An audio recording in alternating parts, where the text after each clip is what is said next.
Hello दोस्तों, आप कैसे हैं सभी। Good evening to all. मैं अभिषेक शर्मा आपका हार्दिक स्वागत करता हूं बाजीराव नर्सिंग एकेडमी के यूट्यूब चैनल पर। और आज हम पढ़ने जा रहे हैं या डिस्कस करने जा रहे हैं we are discussing about the endotracheal intubation.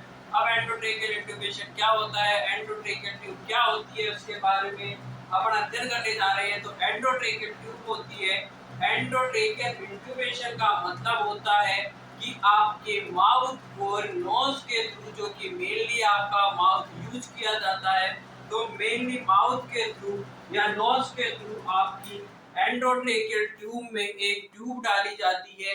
और एंडोट्रेकिया में यानी कि माउथ के थ्रू या नोज के थ्रू एयरवे को सिक्योर करने के लिए या एयरवे को पेटेंट करने के लिए एंड माउथ के थ्रू एक ट्यूब डाल दी जाती है ट्रेकिया तक। उसे एंडोट्रेकियल ट्यूब के नाम से जाना जाता है। और उसी प्रोसीजर को जिसमें कि आप माउथ के थ्रू ट्रेकिया तक ट्यूब डालते हैं, उसे एंडोट्रेकियल इंट्यूबेशन के नाम से जाना जाता है। तो ये भी आपका दो टाइप से आप वेंटिलेट करने के लिए, इसमें अगर पर्सन को वेंटिलेट करने की जरूरत पड़ती है तो उसमें आप एंडोट्रेकियल ट्यूब डाल सकते हैं। ये शॉर्ट टाइम के लिए, शॉर्ट ड्यूरेशन के लिए एंडोट्रेकियल ट्यूब का यूज किया जाता है। और शॉर्ट ड्यूरेशन में आप 10 से लेकर के 14 दिन तक इसका यूज कर सकते हैं मेनली। और कॉमनली इसको 10 से 14 दिन तक यूज किया जा सकता है। और मैक्सिमम अपन यूज कर सकते हैं तो मैक्सिमम आप 21 दिन तक या 3 वीक तक इसका यूज कर सकते हैं एंडोट्रेकियल ट्यूब को। अगर इससे ज्यादा की अगर आपको वेंटिलेट करने की जरूरत होती है पर्सन को, तो उसमें आपको क्या डाल दिया जाता है, उसको ट्रैकियोस्टोमी की जाती है। और ट्रेकिया में एक ओपनिंग क्रिएट करके उसमें परमानेंटली या आपका टेम्पोररीली उसमें ट्रेकिया में एक इंसिजन लगा करके ओपनिंग क्रिएट करके वहां पर आपके एयरवे को पेटेंट और मेंटेन किया जाता है। अब इसका पर्पज या आपका इंडिकेशन क्या क्या होता है, इंडिकेशंस या फिर आपके पर्पज क्या होता है एंडोट्रेकियल ट्यूब का। तो आपका एंडोट्रेकियल ट्यूब या एंडोट्रेकियल ट्यूब का इंडिकेशन और पर्पस की बात करूं तो सबसे पहले आपका अगर एयरवे को मेंटेन करना है तो मेंटेन द एयरवे। एयरवे को अगर आपको मेंटेन करना होता है तो उसमें आपको एंडोट्रेकियल ट्यूब की रिक्वायर होती है। कोई पर्सन है जिसको कि रेस्पिरेटरी फेलियर हो चुका है, तो वो अपने आप से वो सांस नहीं ले पा रहा है या अपने आप रेस्पिरेशन नहीं कर पा रहा है, तो उसके एयरवे को मेंटेन करने के लिए उसमें एंडो माउथ के थ्रू ट्रेकिया तक एक ट्यूब डाल देते हैं जिसे कि एंडोट्रेकियल ट्यूब के नाम से जानते हैं। और उसको उसी ट्यूब से जोड़ करके कनेक्ट करके आप वेंटिलेटर से कनेक्ट करके उसको मैकेनिकल आप सपोर्ट प्रोवाइड करवाते हैं, ऑक्सीजन प्रोवाइड करवाते हैं, जिससे कि वो पर्सन है वो सरवाइव कर सके। और उसको मैकेनिकल वेंटिलेशन दिया जाता है।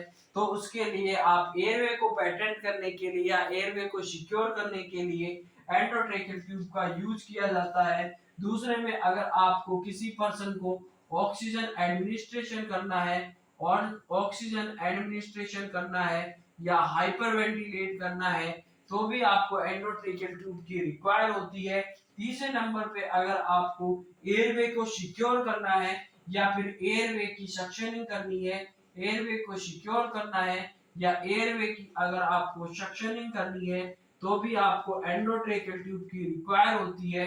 या फिर आपका एंडोट्रेकियल ट्यूब हो गया, इसको आपको एनेस्थेसिया देना है या कोई मेडिकेशन देनी है या एनेस्थेसिया देना है आपको, टू गिव एनेस्थेसिया। एनेस्थीसिया अगर प्रोवाइड करवाना है, जैसे आपका आइसोफ्लूरान हो गया, सेवोफ्लूरान, आइसोफ्लूरान हो गई, आइसोफ्लूरान दे सकते हैं, इसके थ्रू आप सेवोफ्लूरान दे सकते हैं, आइसोफ्लूरान दे सकते हैं, सेवोफ्लूरान भी दे सकते हैं। तो अगर आपको एनेस्थेटिक कोई ड्रग्स देनी है तो इसके द्वारा जो इनहेलेशन वाला एनेस्थेसिया होता है वो आप इसके थ्रू प्रोवाइड करवा सकते हैं। या फिर आपको कोई भी एडमिनिस्टर करनी होती है ड्रग, टू एडमिनिस्टर ड्रग्स,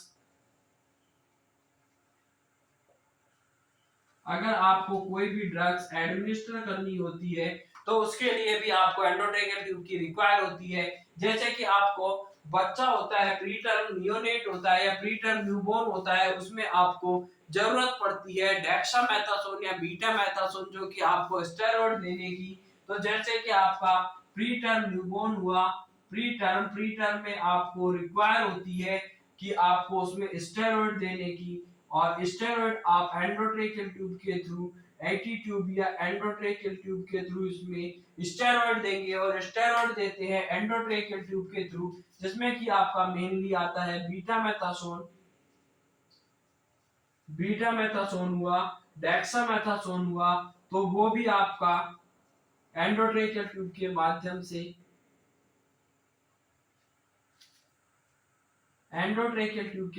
से दे सकते हैं, या फिर आपकी जो आपके स्टेरॉइड्स हैं जिनमें कि आपका इनहेलेशनल या ब्रोंकोडाइलेटर हुआ, ब्रोंकोडाइलेटर भी आपका एंडोट्रेकियल ट्यूब के माध्यम से दिया जा सकता है, या आपका एट्रोपिन या एपिनेफ्रिन या एडीआर भी आप इसके माध्यम से दे सकते हैं। अब आपकी जो ट्रैकियोस्टोमी होती है उसका टाइप कौन कौन से होते हैं? तो ट्रैकियोस्टोमी होती है वो दो प्रकार की होती है। फर्स्ट टाइप होता है वो आती है आपकी कप्ड, और दूसरी होती है अनकप्ड ट्यूब। जो कप्ड ट्यूब होती है, अनकप्ड ट्यूब होती है, दो टाइप की होती है।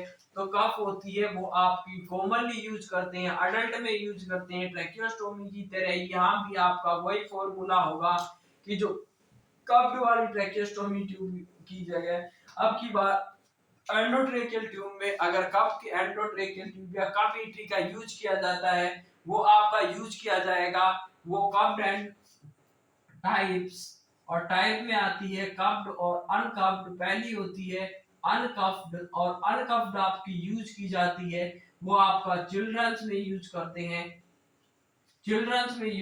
हैं, जबकि आपकी जो कप्ड एंडोट्रेकियल ट्यूब होती है, कप डीटी होती है, और कप डीटी का यूज किया जाता है अडल्ट में करते हैं, क्योंकि अडल्ट में जो ट्रेकिया का साइज होता है वो उसका डायमीटर होता है वो बड़ा होता है, और वो जाकर के कप्ड में आप एयर पुश कर देंगे, और एयर पुश करते हैं और 5 से 10 ml इसमें 5 से 10 ml इसमें एयर का पुश किया जाता है, और एयर पुश करते हैं 5 से 10 ml इसमें एयर पुश कर देते हैं, तो वो जाकर के आपके अडल्ट में एक सील क्रिएट कर देती है, और वहां से आपके एयर लीकेज को प्रिवेंट करती है, और जो ट्यूब का डिस्प्लेसमेंट या डिसलोजमेंट होता है उसको भी आपको प्रिवेंट करने का काम करती है। जबकि बच्चों में आपको या चिल्ड्रंस में आपको अनकप्ड यूज करते हैं, क्योंकि उसमें कप वाला डायमीटर होता है ट्रेकिया का वो कम होता है, इसलिए उसमें कप्ड यूज नहीं कर सकते हैं, इसलिए उसमें अनकप्ड यूज करते हैं। अब जो भी आपका ट्रेकियल जो भी बलून या कप्ड होगा उसमें 5 से 10 ml आपको एयर का पुश करनी होती है। 5 से 10 ml आपने एयर पुश कर दी तो उसका जो प्रेशर होता है वो 20 से 25 mm ऑफ एच 20 से 25 mm ऑफ एच इसका प्रेशर क्रिएट होगा, और ये आपका पूछा जाता है कि आपको कप्ड वाली ट्यूब में कितना ml एयर पुश करनी होती है, तो 5 से 10 ml उसमें एयर पुश करते हैं। उसके बाद में उसका प्रेशर कितना होता है कप का, तो उसका 20 से 25 mm ऑफ एच उसका प्रेशर होगा। और प्रेशर को मापने के लिए या इसका मेजर करने के लिए 3 स्टार क्वेश्चन मैं बताता हूं। तो जो हैंड हेल्ड एंड और इसमें जो यूज करते हैं वो हैंड हेल्ड एंड्रॉइड मैनोमीटर का यूज किया जाता है, जिससे कि जो कप का प्रेशर होता है 5 से 10 ml एयर पुश करते हैं, इसमें 20 से 25 mm ऑफ एयर जिसका प्रेशर होगा कप का, और कप का प्रेशर को मेंटेन करने के लिए या मेजर करने के लिए आप हैंड हेल्ड एंड्रॉइड मैनोमीटर का यूज करते हैं। और आपको जो कप का प्रेशर होता है वो एवरी शिफ्ट या तो पूछा जाएगा कि एवरी शिफ्ट आपको कप का प्रेशर मॉनिटर करना है, या फिर एवरी शिफ्ट और एवरी 8 आवरली इसका कप का प्रेशर होता है वो मॉनिटर किया जाता है। या कप का जो प्रेशर मेजर किया जाता है वो एवरी शिफ्ट या एवरी 8 आवरली इसका प्रेशर मॉनिटर करते हैं। इसके बाद में आती है कि आपका जो साइज की खेल है। अब साइज के बारे में बात करें तो साइज होती है, साइज होगी तो साइज आपका न्यूबॉर्न में होगा वो 2.5 से लेकर के 4 mm की होती है। जो न्यूबॉर्न होती है, न्यूबॉर्न में आपका जो साइज होगा, साइज और साइज होगी न्यूबॉर्न में। अगर मैं साइज की बात करूं तो न्यूबॉर्न का जो साइज होता है एंडोट्रेकियल ट्यूब या ईटी ट्यूब का वो 2.5 से लेकर के 4 mm तक का होता है। न्यूबॉर्न में जो साइज होगा वो 2.5 to 4 mm का इसका साइज होता है। न्यूबॉर्न के बाद में आपका इन्फेंट आता है और इन्फेंट की साइज की बात करूं तो इन्फेंट में जो साइज होती है वो 4 से लेकर के 4.5 mm तक होती है। इन्फेंट के बाद में अगर चिल्ड्रंस की बात करूं और चिल्ड्रन में लेस देन 10 ईयर यानी 10 से छोटे साल के बच्चे हैं तो उसमें जो एंडोट्रेकियल ट्यूब का साइज होता है वो एंडोट्रेकियल ट्यूब का साइज होगा वो 5 से लेकर के 7 mm तक का होता है। जबकि अगर चिल्ड्रन अगर 10 साल से ज्यादा का है, चिल्ड्रन अगर 10 साल से ज्यादा का हो जाता है तो उसमें 7 से 8 mm 7 to 8 mm की साइज यूज करते हैं। अब मैं बात करूं कि अडल्ट में जो साइज अडल्ट और अडल्ट में जो मैन होता है या अडल्ट जो मेल होता है उसमें 7 से 9 सेंटीमीटर यानी कि 7.5 से 9 सेंटीमीटर की साइज यूज करते हैं। और एवरेज अडल्ट मेल में जो साइज यूज करते हैं वो 8 से लेकर के 9.5 की यानी कॉमनली 8 mm की यूज करेंगे। जबकि अगर कोई फीमेल है तो फीमेल में जो साइज यूज करते हैं और फीमेल में जो साइज यूज करेंगे अपन बोले 7 से लेकर के 8.5 की यूज करते हैं यानी कि कॉमनली 7 mm का इसमें साइज या 6.5 से 8.5 6.5 से लेकर के 8.5 mm तक का यानी कॉमनली 7 mm का यूज करते हैं। अब साइज देखिए, अगर न्यूबॉर्न की बात करूं तो न्यूबॉर्न में 2.5 से लेकर के 4 mm तक का साइज यूज करेंगे। उसके बाद में इन्फेंट आता है, इन्फेंट में 4 से लेकर के 4.5 mm तक की साइज यूज करेंगे। चिल्ड्रन की बात करूं, चिल्ड्रन अगर 10 साल से छोटा है तो 10 साल से छोटा है तो 5 से 7 mm का यूज करते हैं। 10 साल से बड़ा बच्चा है, चिल्ड्रन अगर 10 साल से बड़ा है तो उसमें 7 से 8 mm का यूज करेंगे। अगर मैं बात करूं अडल्ट मेल में तो अडल्ट मेल में 8 से 9.5 कॉमनली 8 की यूज करते हैं। और जबकि फीमेल होती है तो फीमेल में आपका कॉमनली यूज किया जाता है वो 6.5 से 8.5 यानी कि नॉर्मली 7 का यूज करते हैं। नॉर्मली 7 mm का इसमें यूज करेंगे, मेनली जो वुमेन में यूज करते हैं। अब इसका फॉर्मूला क्या होता है एंडोट्रेकियल ट्यूब का, जो आपने एंडोट्रेकियल ट्यूब यूज करेंगे उसे किस हिसाब से यूज करना है, या एंडोट्रेकियल ट्यूब की अगर मेजरमेंट की बात करूं तो एंडोट्रेकियल ट्यूब का आप मेजर कैसे करोगे कि कितना बड़ा बच्चा है उसमें कितने नंबर की चाहिए, ये तो आपने देख लिया। लेकिन उसका फॉर्मूला होता है और फॉर्मूला में आता है आपका एज। अगर बच्चा होगा वो मोर देन 1 ईयर 1 साल से बड़ा होना चाहिए तो उसमें as upon 4 plus 4 as upon 4 plus 4 ये फॉर्मूला यूज करते हैं अनकप्ड ईटी के लिए। अनकप्ड अगर ईटी यूज कर रहे हैं, बिना कप वाली अगर यूज कर रहे हैं ईटी तो बिना कप वाली ईटी के लिए आप यूज करते हैं वो यूज कर देंगे एज अपॉन 4 प्लस 4 का फॉर्मूला यूज करना है। जबकि अगर आप कप्ड वाली यूज करते हैं तो एज अपॉन 4 प्लस 3.5 mm का ये यूज करेंगे। और ये यूज करते हैं कप्ड ईटी के लिए जो फॉर्मूला यूज करते हैं वो अपन जो एज होती है age upon 4 plus 4 uncuffed endotracheal tube के लिए यूज करते हैं। जबकि अगर कप के लिए यूज किया जाए या कप का मेजरमेंट करते हैं कप वाली एंडोट्रेकियल ट्यूब का तो एज अपॉन 4 प्लस 3.5 ये कप के लिए यूज करते हैं। इसके बाद में जो अगर आपको फॉर्मूला हो गया, फॉर्मूला के बाद में आप लेंथ की बात आती है कि लेंथ का कितना देना है तो लेंथ होगा जो आपका डायमीटर होता है, जो लेंथ की बात करें कि आपको कितने पे फिक्स करना होता है, तो उसका फिक्स करने के लिए आपको जो डायमीटर दिया जाता है, और जो डायमीटर होता है वो आपका डायमीटर का इंटू 3,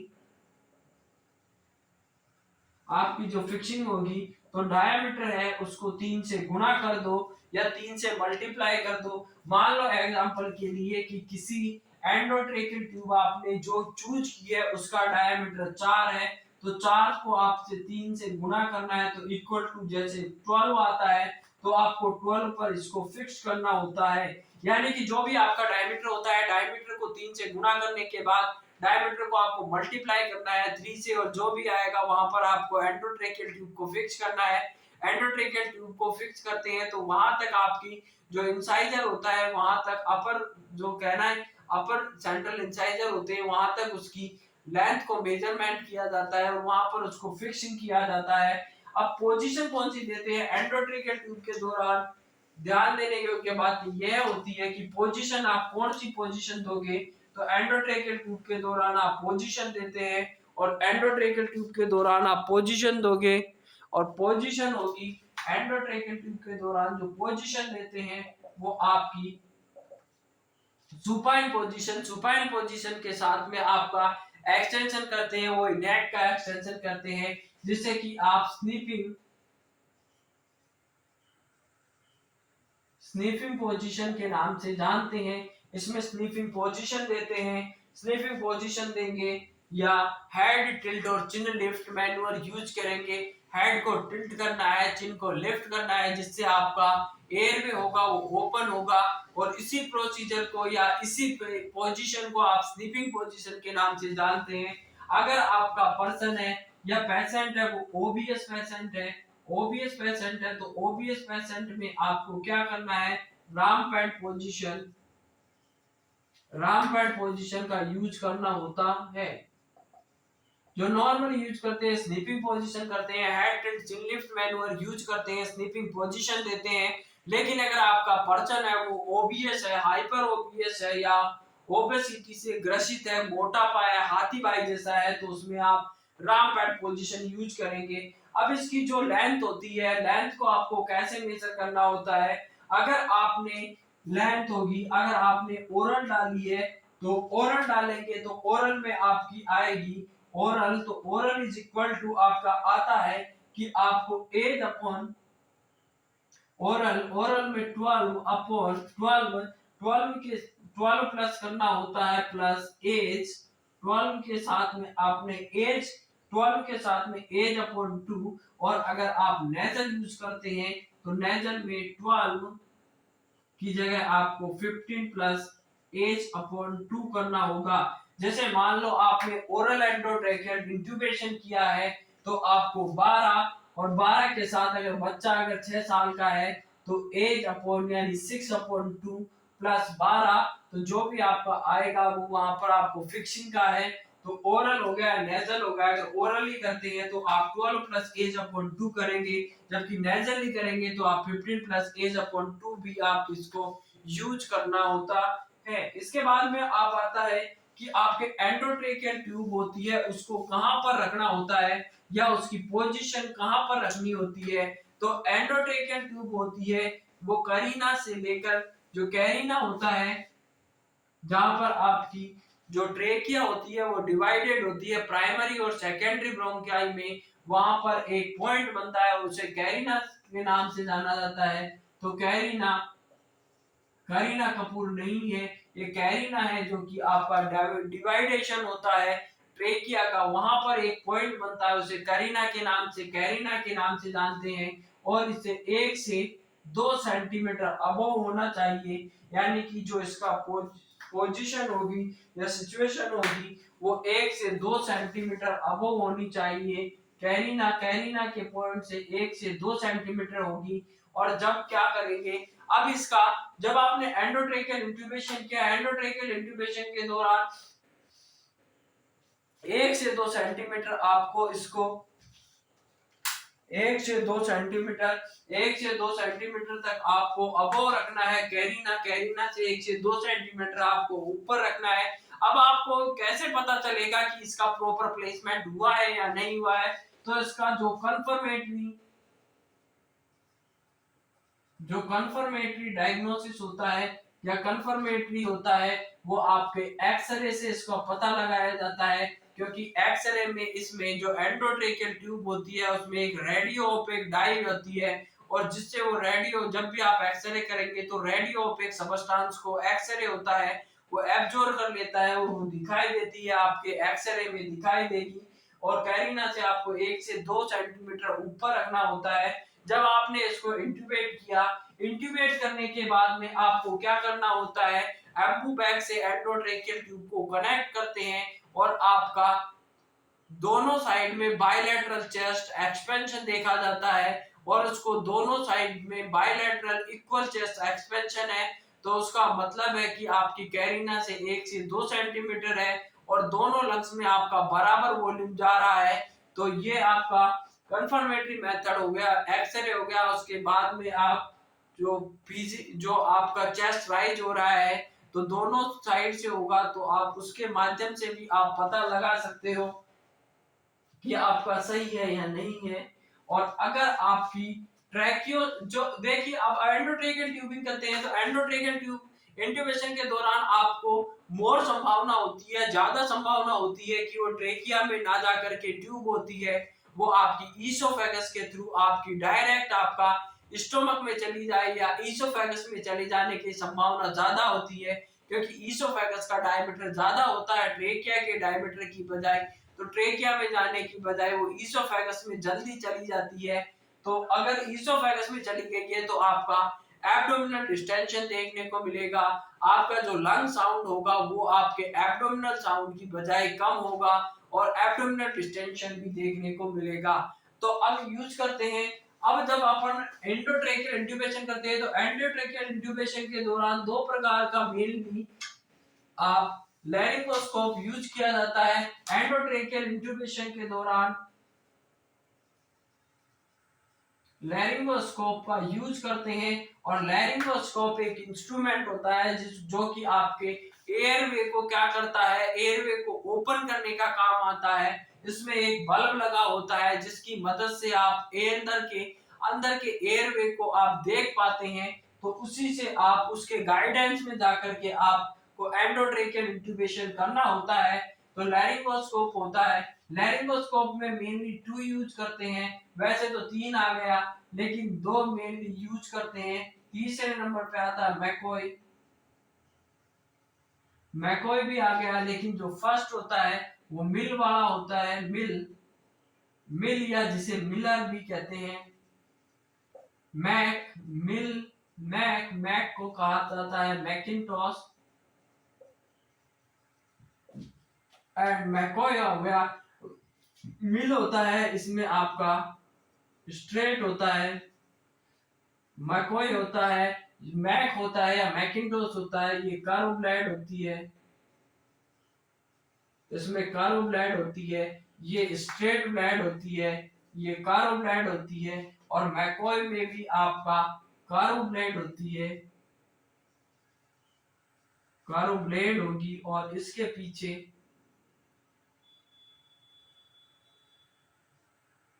कर्व ब्लेड होती है मैकॉय में भी। अब 3 प्रकार के आपके लैरिंगोस्कोप करते हैं, जो कि मिल होता है या मिलर होता है, इसमें स्ट्रेट ब्लेड होती है, और स्ट्रेट ब्लेड का मेनली यूज किया जाता है चिल्ड्रन में, जबकि आपका मैक और मैकिंटॉश होती है उसमें कर्व ब्लेड होती है, और कर्व ब्लेड का यूज किया जाता है आपके अडल्ट में, और मैकॉय में भी कर्व ब्लेड होती है, इसका भी मेनली यूज किया जाता है आपका अडल्ट में यूज किया जाएगा। तो 3 प्रकार के आपके लैरिंगोस्कोप होते हैं जिनका कि आप यूज करते हैं, और मेनली इसका यूज करते हैं, इसकी सहायता से ही आपका एंडोट्रेकियल इंट्यूबेशन होता है वो संभव हो पाता है, बिना लैरिंगोस्कोप के एंडोट्रेकियल इंट्यूबेशन नहीं किया जा सकता। तो ये आपका एक और अति महत्वपूर्ण टॉपिक या प्रोसीजर जो कि आपका कंप्लीट हुआ है। तो इसमें से भी एग्जाम में बहुत से क्वेश्चन पूछे जाते हैं। तो तकदीर लिखने वाले एक एहसान लिख दे, मेरे माता पिता की जिंदगी में एक मुस्कान लिख दे, ना मिले जिंदगी में कभी गम उनको, चाहे उनकी तकदीर में मेरी जान लिख दे। जो पानी से नहाएगा लिबास बदलेगा, जो पसीने से नहाएगा इतिहास बदलेगा। मंजिल को बुलाकर जिया तो क्या जिया है, दम तुझमें तो उसे पाकर लिखा। लिख दे खून से अपने कामयाबी की कहानी और बोल दे उस किस्मत को कि है दम तुझमें तो उसे मिटा कर दिखा, उसे मिटा कर दिखा। इसलिए अपने आप को किसी भी कारणवश किसी किस्मत को दोष नहीं देना है। अपनी मेहनत को और मेहनत करके मजबूत करो अपने आप को, और लगातार मेहनत करते रहिए। आप हमेशा विजेता थे, विजेता है, और आने वाले समय में भी आप विजेता बनकर उभरेंगे। हमेशा पॉजिटिव रहे, कोई भी नेगेटिव दिमाग में नहीं लाए। पॉजिटिव रहोगे, पॉजिटिव सोच के साथ आगे बढ़ोगे। और इसी के साथ जय हिंद, जय भारत। आज के लिए इतना ही। अगर वीडियो पसंद आया हो तो लाइक शेयर एंड सब्सक्राइब करना ना भूलें। जय हिंद।